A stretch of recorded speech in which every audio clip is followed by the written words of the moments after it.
Hello, আসসালামু আলাইকুম। আপনারা জানেন এর মধ্যে সরে গেছে বাংলাদেশ রাসেল ভাইপার। আপনারা খুব সাবধানে থাকবেন।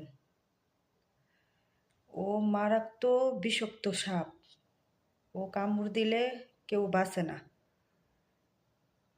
ও মার যায়, সাথ সাথ সাথ মারা যায়। তো আপনারা সাবধানে থাকবেন। পুরা রুম টুম দেখা তারপর আপনারা ঘুমাইবেন। খাটের তল মল সুকেস মুকেস আলমারি মালমারি সব কিছু দেখা ঘুমাইবেন।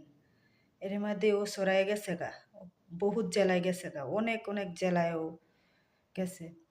ও একটা বাচ্চা পারে, অনেকটি করে বাচ্চা পারে, বাচ্চা দেয়। একটারি করে বাচ্চা হইলে পুরা বাংলাদেশ পুরা বইরা যাবে ওই সাপে। সব মানুষকে মাইরা